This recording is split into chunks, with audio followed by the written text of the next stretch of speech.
Shalom again, everybody. Rabbi Ariel here from the KosherTorah School, found online at KosherTorah.com. In our last video, I began this series, which I called the Psychic Warrior series. And, that's pretty presumptuous name, warrior and all that, like, when really my message is always one of, going with the flow kind of stuff. I don't want to say I'm passive, because there are times you need to be active. It's just the way it is. Certainly, we never wish to encourage any kind of act of violence, God forbid. But then at the same time, people really need to recognize self-defense. Now, self-defense in the physical form of things, you're going to see all kinds of videos all over YouTube from all kinds of people trying to show you techniques of martial arts and weapons training, which, if you do pursue the path of any of these things, please do so with proper guidance and training, and please stay legal and do all the right and proper things so as to give you, tools and techniques that you can actually properly use. But with that being said, what is the one tool, the one technique that's going to make you a warrior that these other guys more or less probably aren't giving you? Well, that's what I'm trying to provide for you here. Because ultimately, you can build the external form, but unless you have that internal essence, then the external form is not going to function the way you need it to function. Yeah, you know something?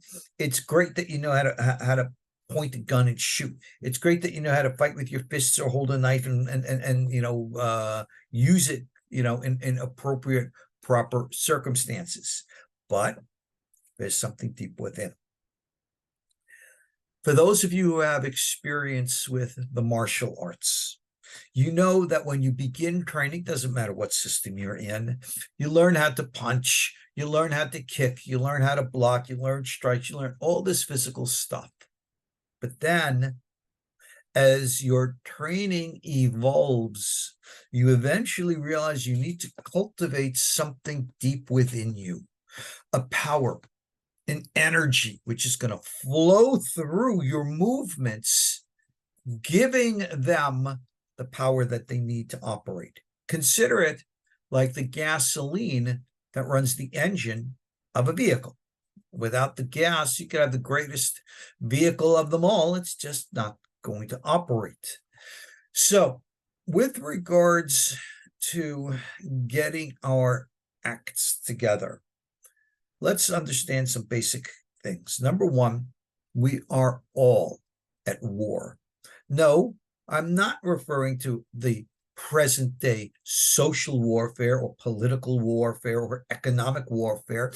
I'm not even going to be talking about the powers that be who are behind things, creating chaos so that they can create their new world order. Because all of these, in quote, powers that be only have power for one reason. And you know what that reason is? We give it to them. How do we give it to them? Well, remember, their greatest asset, their greatest weapon is deception. They lie. They lie to you, they lie to me, they lie to all of us. Pretty much the foundations of the society that we live in is built upon lies. When we look at what's going on in the news and in social media, it's only been in recent years that we have actually popularized the idea of what we call fake news. And oh my goodness, I see fake news all the time. I see accusations and revelations and insights about this one and that one that literally don't even have a shred of truth in them. But remember the propaganda techniques of the Nazis. Tell a lie long enough, and people will eventually come to believe it's true. And that's exactly where we are at today. and where we have been for a very long time. And this is what most of us don't understand. What we think to be some of our most vital or essential truths are essentially lies. No, I'm not speaking about what you believe in your religion and the like. We're not here to argue and debate theology or doctrine or dogma. I'm going to talk about basic concepts and fundamentals. How does one come to recognize these things? I can say, well, this or that is a lie, and you'll say, no, it's not. And we'll enter into a debate and an argument. Where is that going to go? It's not going to go anywhere. Let me share with you something. As we know, in this physical world that we live in, proximity, getting close to things, is defined in physical space. So if you want two things to draw close to one another, they become in physical proximity, kind of like I'm showing you my right and my left hand here. This is the right, this is the left. I can bring them together. That draws them close. That's the law in the physical universe. But in a higher dimensional reality, closeness is not defined by physicality, because there is no physicality.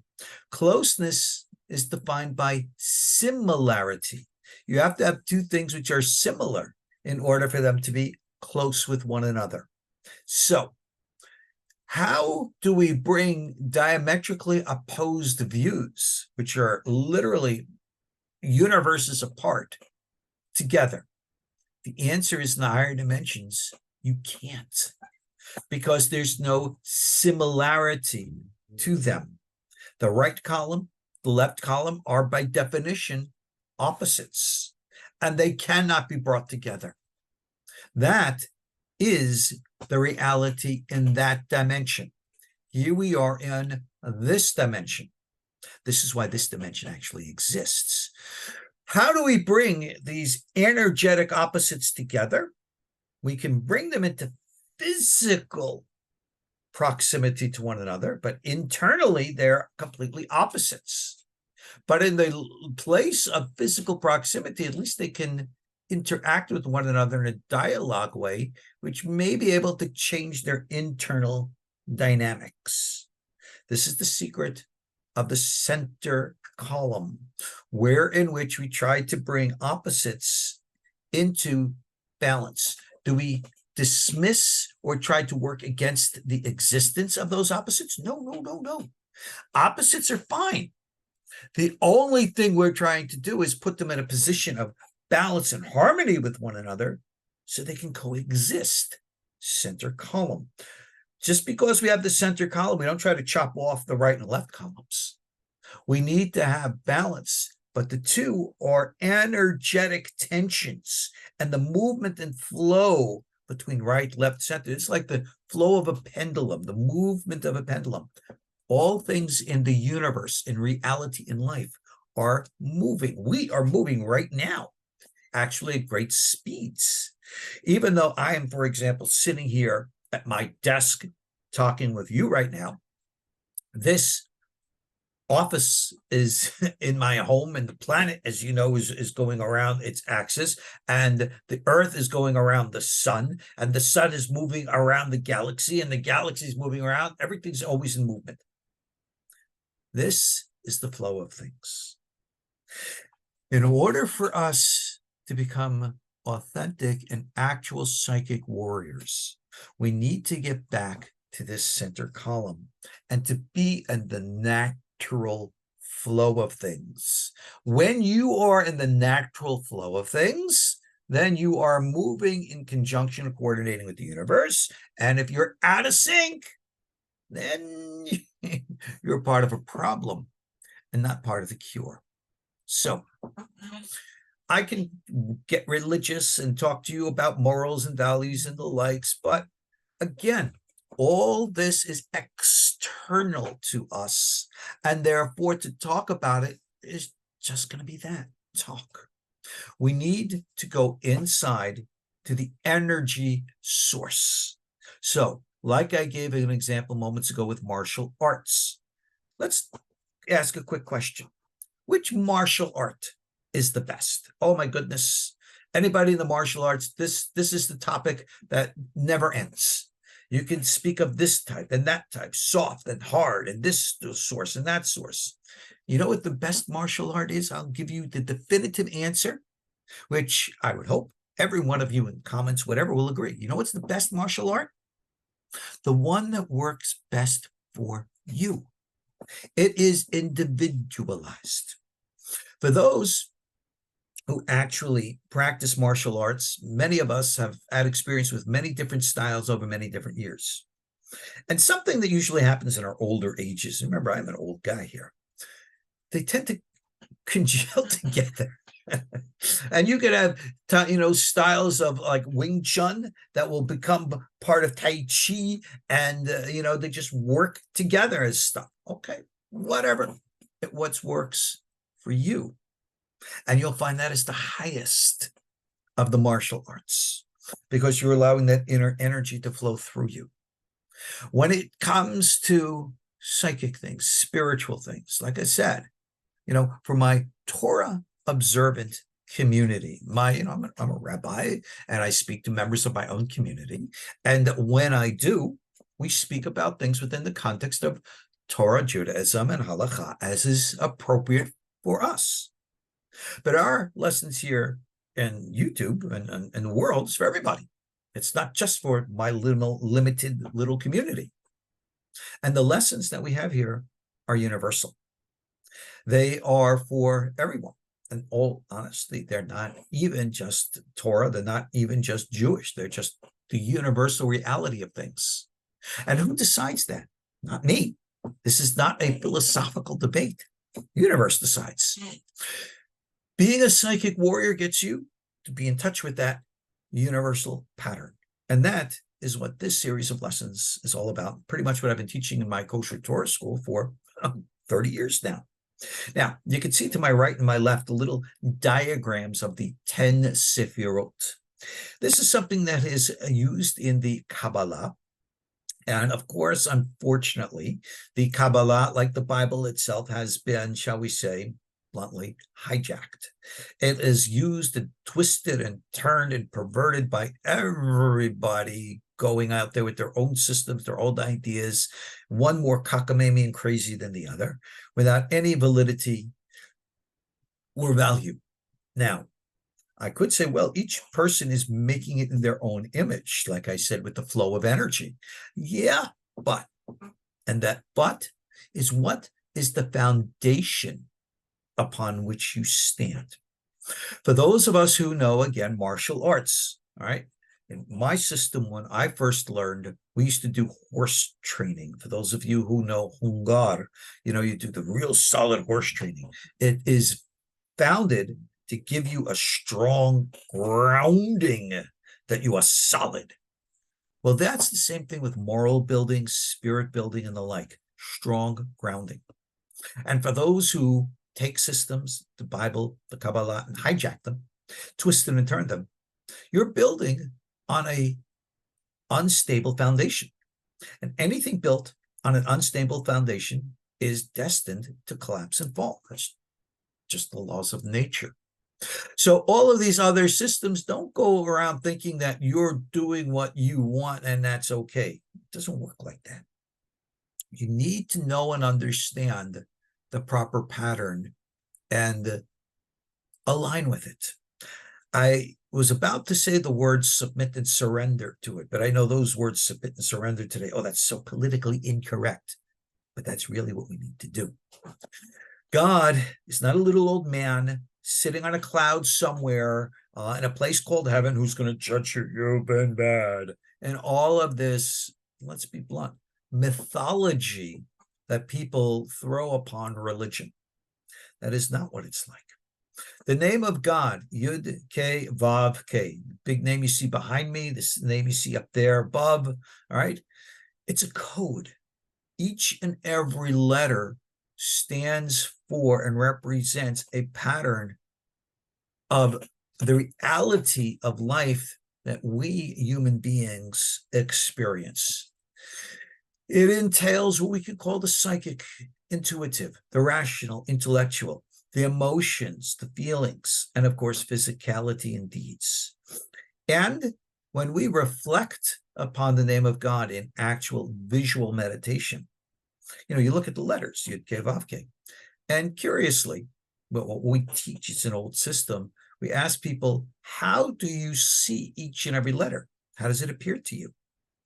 This is a system which is very old, and it has an effect very similar to the ink blot, the Rorschach test used in psychology. Because if you look into the ink blots, there's nothing really there other than what your mind and imagination projects into it. Well, it's the same thing with the name of God, with one difference. The name of God is alive. The name of God is sentient, it's conscious, it's aware, and it's going to talk with you, to you, inside you. So as you visualize the name, that is how you, in quote, call upon it and talk with it. And it is going to teach you directly.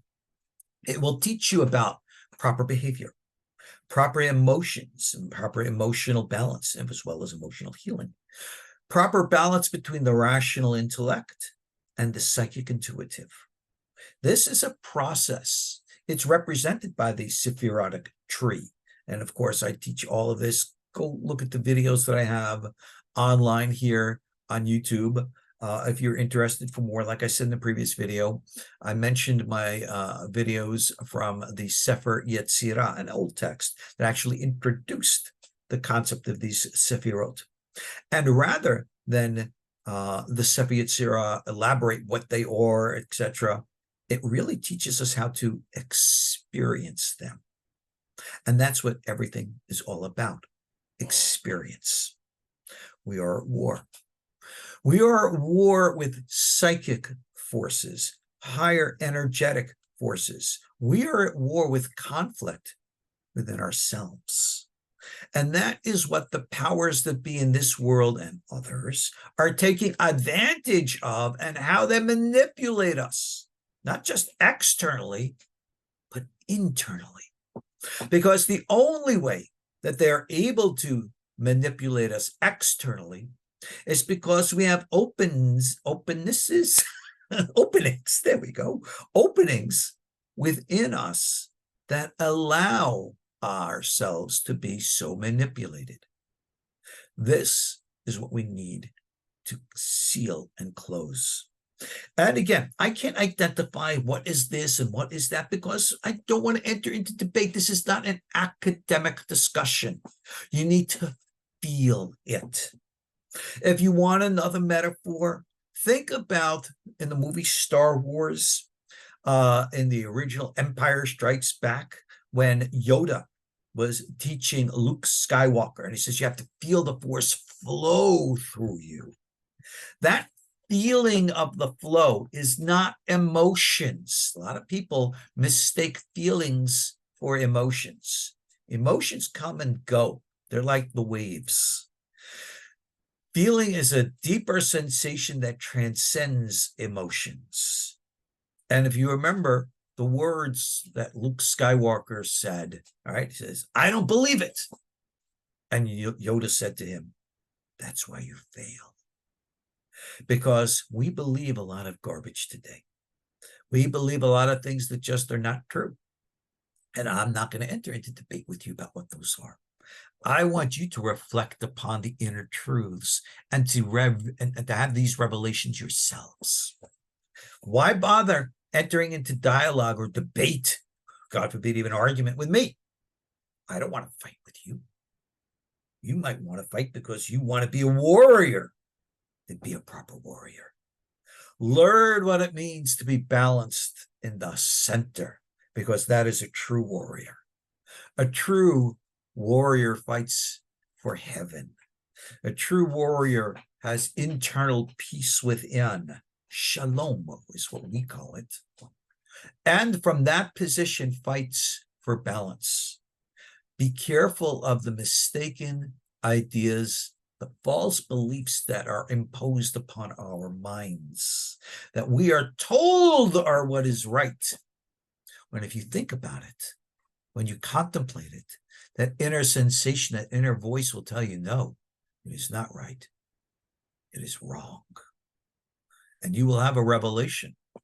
You might wake up and realize that a lot of what today is called woke is by definition truly asleep, maybe even like in a comatose state. Because today people are told what to think, not how to think. And they're acting in many ways foolish, crazy, needless to say, dangerous. This is what provokes and promotes violence. This is why we have such violence permeating throughout all of our societies. People point to gun violence in the United States and blame the guns. What did the gun do? The gun doesn't do anything. It's the person using the gun that's violent. It is a person using a vehicle that's violent. It's a person who's using a knife, a bladed weapon, a broomstick, a hammer. That's violent. These other things are only tools. And in right hands, tools work fine. It's in the wrong hands where tools work wrong. And to think, well, we're going to take away all the tools. Okay.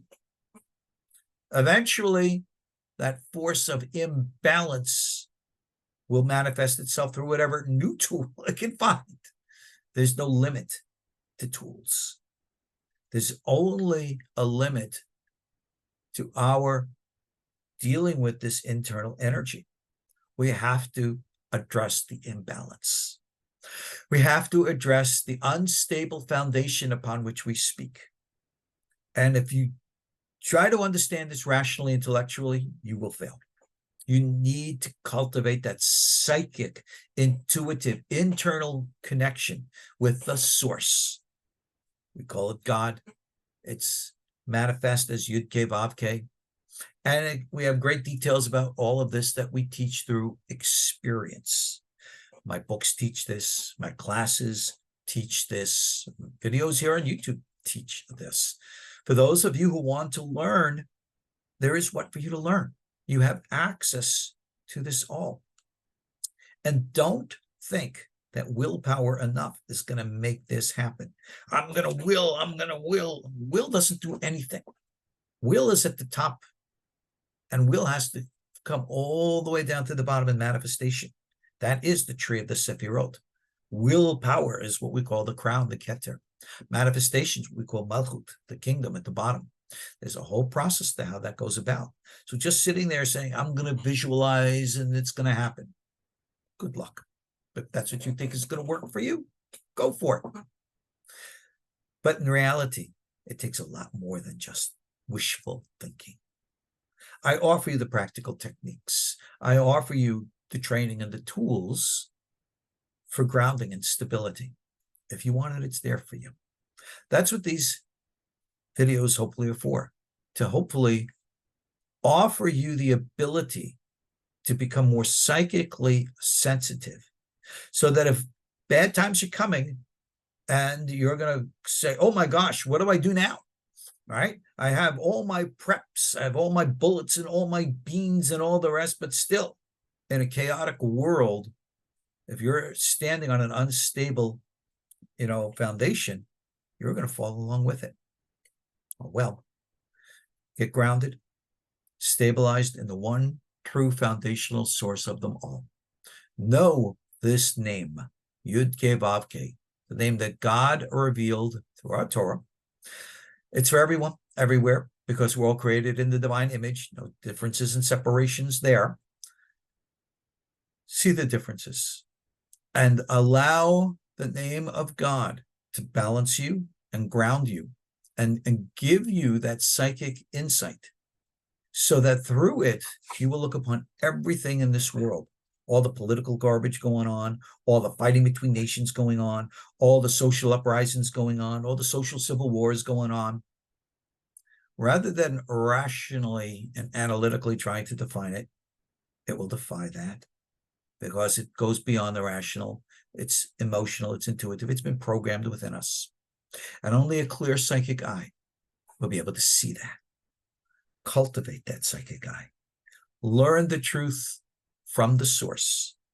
That's the name of God that we visualize, and that is how we call upon it. Like I said, what I have to offer here is all for you if you want it. So thank you for listening, and I hope that you'll act upon this. And again, if you like the video, click like, subscribe to our channel, that YouTube stuff that everybody tells you to do. And again, check out what we have online to offer you. And I hope and pray that it can be of value to you. So thank you all for listening. God be willing, we'll see you in our next little video here. God's blessings. Stay safe, stay strong, and stay grounded properly so. Shalom.